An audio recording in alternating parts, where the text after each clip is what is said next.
Hi అండి. Welcome to అమూల్య మంత్రి Telugu audio stories. ఈ ఛానల్‌లో ఒక స్టోరీ పెండింగ్‌లో ఉంది. ఆ స్టోరీని ఫుల్ లెంత్ స్టోరీతో కంప్లీట్ చేయాలి అనుకుంటున్నాను. కాకపోతే ఇంకా కొంచెం టైం పడుతుంది. అప్పటి వరకు వెయిట్ చేయకుండా మరో కొత్త స్టోరీని మీ ముందుకు తీసుకురాబోతున్నాను. ఈ స్టోరీ కూడా పల్లెటూరి వాతావరణాన్ని, ప్రేమ, ఆప్యాయతలు, కోపాలు, పంతాలు అన్నీ ఈ కథలో ఉంటాయి.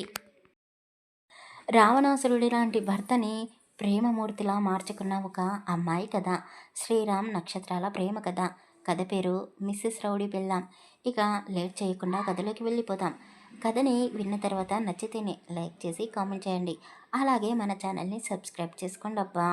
వేలల్లో వ్యూస్ వస్తున్నాయి, కానీ సబ్స్క్రైబర్స్ మాత్రం వందల్లో ఉన్నారు. కాస్త ఒక కన్ను మన ఛానల్పై వేసి ఉంచండి. అది ఒక పల్లెటూరు. ఈ మధ్యలోనే అభివృద్ధి చెందిన ఊరు. చుట్టుపక్కల ఉన్న ఊళ్ళన్నిటికీ అదే పెద్ద ఊరు. పైగా పోలీస్ స్టేషన్, మండల ఆఫీస్ అన్నీ ఆ ఊరిలోనే ఉన్నాయి. 4 హైవే రోడ్లను ఆనుకొని ఉంటుంది. ఎప్పుడూ జనాల రద్దీతో కలకలలాడుతూ ఉండే ఊరు అది. ఆ ఊరిలో ఏం జరిగినా చుట్టుపక్కల ఊళ్ళో వాళ్ళకు కూడా తెలిసిపోతుంది. అలాంటిది ఒక అమ్మాయిపై మచ్చపడింది అంటే ఇక ఊరు జనాల నోరు ఊరుకుంటుందా? పైగా ఆమె రెవెన్యూ ఆఫీస్‌లో ఉన్నత స్థాయిలో ఉంది. న్యూస్ పేపర్‌లో, సోషల్ మీడియాలో మొత్తం నక్షత్ర గురించే మాట్లాడుకుంటున్నారు. ఈరోజు న్యూస్ పేపర్, రేపు వేస్ట్ పేపర్. కానీ పల్లెటూరులో అలా కాదు కదా! మనిషి కనబడనప్పుడల్లా సూదుల్లాంటి మాటలతో గుచ్చి మర్చిపోయిన విషయాలను గుర్తు చేస్తూ ఉంటారు. నక్షత్ర రోజు ఆఫీస్‌కి వెళ్ళి వస్తుంది. కానీ ఆమె తండ్రి నారాయణ మాత్రం రోజు బాధపడుతూ హార్ట్ అటాక్ కూడా తెచ్చుకున్నాడు. బాగా వర్షాలు పడుతున్నాయి. నక్షత్ర ఉదయాన్నే గుడికి వెళ్ళి అక్కడ అమ్మవారికి దండం పెట్టుకొని వర్షంలోనే తడుస్తూ ఒక ఇంటి దగ్గరికి వచ్చి నిలబడింది.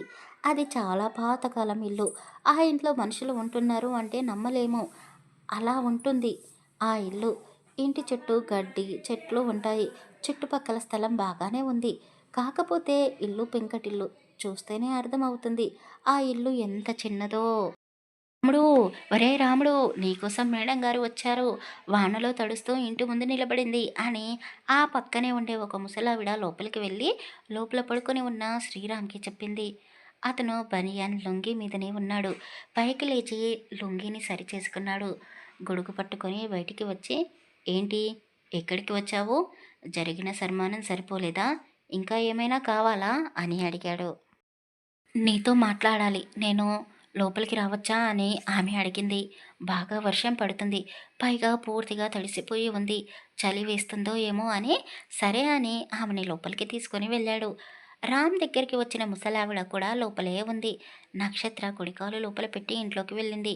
ఒకే ఒక్క గది కావడంతో అక్కడే కట్టెలపై వెలిగించి ఉంది. ఆ ముసలావిడ చలి కాచుకుంటూ ఉంది. ఒక మూలకు మేకులు కొట్టి తాడు కట్టి ఉంది. దానిపై అతని బట్టలన్నీ వేశాడు. సరుకులేమీ లేవు.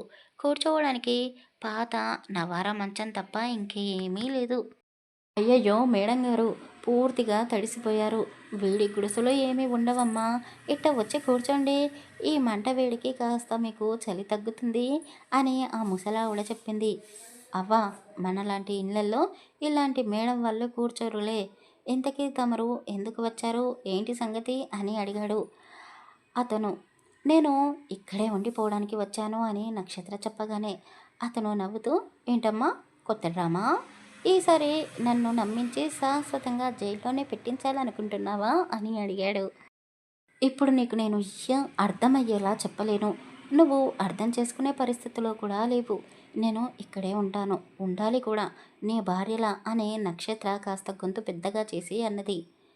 ఏయ్, నా ఇంటికి వచ్చావు, కాస్త గొంతు తగ్గించి మాట్లాడు. ఇది నీ గవర్నమెంట్ ఆఫీస్ కాదు.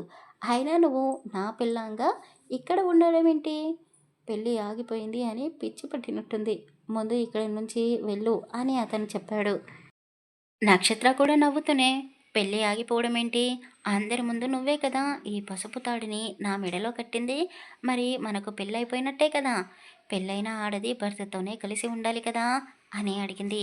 అతనికి చాలా కోపం వచ్చింది. ఆమె మెడలో ఉన్న ఆ పసుపు తాడుని పట్టుకుని, ఇది తాళి కాదు, ఒక దారం మాత్రమే. నీ పొగురు అణచాలని అందరి ముందు అలా చేశాను అంతే అని అది తెంచబోయాడు. పక్కనే కూర్చొని ఉన్న ముసలావిడ అదంతా చూస్తూ పైకి లేచింది. ఒరేయ్! ఏం చేస్తున్నావురా? ఆ మేడం చెప్పింది కరెక్టే. బంగారు పుస్తెలు మెడలో వేసినా, పసుపు తాడు వేసినా పెళ్లి పెళ్ళే అవుతుంది. మాయమ్మనే నువ్వు ఎంత తెలివిగా ఆలోచించావమ్మా. చదువుకున్నావు కదా, ఈ చదువు లేని మొరటోడును నువ్వు వదిలేసి చక్కగా మరో పెళ్లి చేసుకుంటావు అనుకున్నాను. కానీ కట్టిన తాళికే విలువనిస్తున్నావు. అంటే నువ్వు ఎంత మంచిదానివి. నీలాంటి వాళ్ళు ఉండబట్టే ఇంకా వర్షాలు పడుతున్నాయి. ఒరేయ్ రాముడు, నీ జీవితాన్ని చక్కదిద్దడానికి వచ్చింది. నోరు మూసుకొని ఈ చక్కటి బొమ్మని నీ భార్యలా అంగీకరించు అని చెప్పి వాళ్ళిద్దరి మధ్య ఇక ఆమె అడ్డుగా ఉండకూడదు అని ఆ వర్షంలోనే తడుచుకుంటూ వాళ్ళ ఇంటికి వెళ్ళిపోయింది. నువ్వు ఏ ఉద్దేశంతో ఇక్కడికి వచ్చావో నాకు తెలీదు. నా కలలో కూడా నిన్ను నేను ఆ ఉద్దేశంతో చూడలేదు. నువ్వు నన్ను జైలుకు పంపించావు. ఆ కోపంతోనే ఏం చేస్తున్నానో తెలియక అందరి ముందు నీ మెడలో తాళి కట్టాను. నాకే విలువలేదు. ఇక నేను కట్టిన ఈ పసుపు తాడుకు నువ్వు విలువనిస్తావు అనుకోలేదు. తిరిగి మీ ఇంటికి వెళ్ళిపో అని అతను చెప్పాడు. నక్షత్ర మొండిగా అక్కడే నిలబడి ఉంది. ఎంతకు వెళ్ళిపోవడం లేదు అని ఆ వర్షంలోనే ఆమెని బయట నిలబెట్టి అతని ఆ చిన్న ఇంటికి తాళం వేసుకొని అక్కడి నుండి వెళ్ళిపోయాడు అతను కూడా.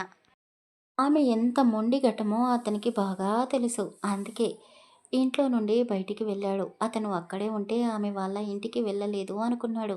సాయంత్రం వరకు వైన్ షాప్‌లోనే కూర్చొని మందు తాగుతూ, వేడి వేడిగా వేయించిన వేరుశనక్కాయలను తింటూ, అక్కడ ఉన్న వాళ్ళతో బాతకాని కొడుతూ కూర్చున్నాడు. ఉదయం నుండి ఒకటే వర్షం. చీకటి పడుతూ ఉంది. కాస్త వర్షం తగ్గింది. శ్రీరామ్ వస్తూ వస్తూ ఒక బిర్యానీ పొట్లం పార్సెల్ తీసుకున్నాడు. ఇంటికి వెళ్ళాక తినాలి అనుకున్నాడు. ఇంటికి వెళ్ళాడు. చుట్టూ చీకటి. శ్రీరామ్ ఇల్లు ఊరికి కాస్త దూరంగా ఉంటుంది. అతని ఇంటి చుట్టూ కూడా ఎవరూ ఉండరు. ఉదయం వచ్చిన ఆ ముసలావిడ తప్ప. అతని బైక్ లైట్ వెలుతురులో ఒక ఆడ మనిషి కనబడుతూ ఉంది. దగ్గరగా వచ్చిన శ్రీరామ్ ఆమెని చూసి ఆశ్చర్యపోయాడు. ఉదయం నుంచి నక్షత్ర ఆ వర్షపు జల్లులో అలాగే నిలబడి ఉంది. అయితే నక్షత్ర ఉదయం నుండి శ్రీరామ్ ఇంటి దగ్గర పడిగాపులు కాస్తూ ఉంది అని ఊరి జనాలకు తెలిసిపోయింది. కొంతమంది అక్కడికి వచ్చి శ్రీరామ్ కోసం ఎదురు చూస్తూ ఉన్నారు. అతను రాగానే అందరూ అతన్ని తిడుతున్నారు. అందరి ముందు ఆ పిల్లని పెళ్లి చేసుకొని ఇప్పుడు కాపురం చేయడానికి వస్తే కాదంటావా? ఉదయం నుంచి వర్షంలోనే నిలబడి ఉంది. మర్యాదగా ఆ అమ్మాయిని లోపలికి తీసుకొని వెళ్ళు.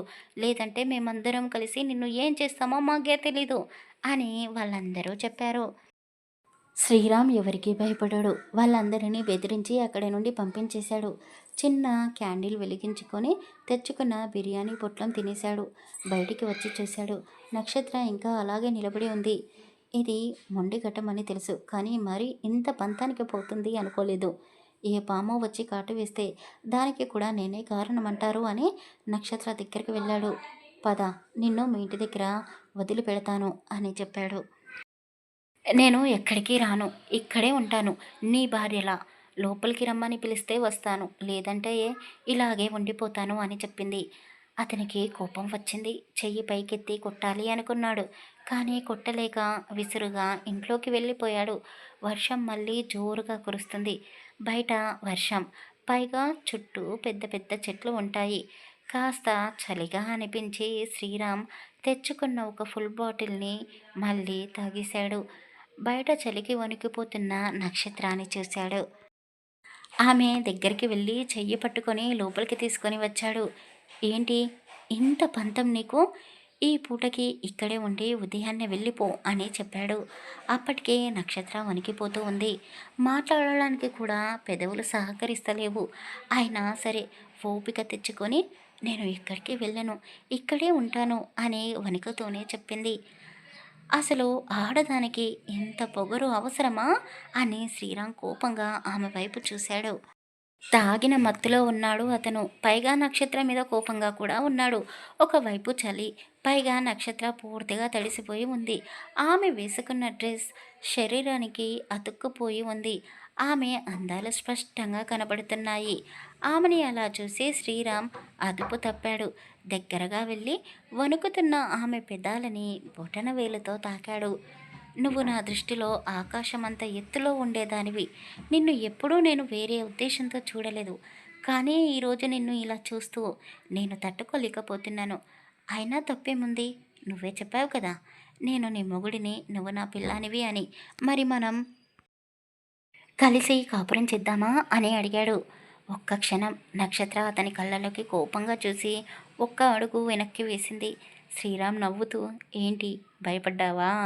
నువ్వు ఇలా మొండిగా ఉంటే ఇందాక నీతో చెప్పినట్టుగానే చేస్తాను. నువ్వు ఇక్కడే ఉంటే నేను కూడా కంట్రోల్ తప్పుతానో ఏమో. ముందు నిన్ను మీ ఇంటి దగ్గర వదిలిపెడతాను పదా అని మళ్ళీ అన్నాడు. నక్షత్ర అందుకు ఒప్పుకోలేదు. నీ పొగరుని, నీ మొండితనాన్ని నేనే తగ్గిస్తాను అంటూ ఆమె వంటికి చుట్టుకున్న చున్నీ తీసి అవతల పాడేశాడు. ఆమె వెనకడుగు వేయలేదు ఈసారి. కదలకుండా అలాగే నిలబడింది. నీతో కాపురం చేయడానికే వచ్చాను. ఇక భయమెందుకు నాకు? నీ ఇష్టం వచ్చినట్టు చేసుకో అని నక్షత్ర చెప్పగానే అతనికి కోపం పట్టుదల పెరిగిపోయింది. తడిసిన బట్టలని తీయడానికి కాస్త కష్టంగా అనిపించింది అతనికి. బలాన్నంతా ఉపయోగించి ఆమె డ్రెస్ అంతా చించేశాడు. నేలపైనే పడుకోబెట్టి ఒక మృగంలా ఆమెపై వాలిపోయాడు.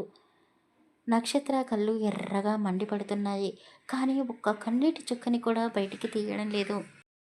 ఆడవాళ్ళకైనా మగవాళ్ళకైనా మొదటి కలయిక మధురంగానే ఉండాలి అనుకుంటారు. కానీ వాళ్ళిద్దరికీ అది ఒక చేదు రాత్రి. అతని కోపంతో ఆమెని అతనిలో కలిపేసుకుంటున్నాడు. ఎక్కడ పడితే అక్కడ పంటి కట్టు చేశాడు.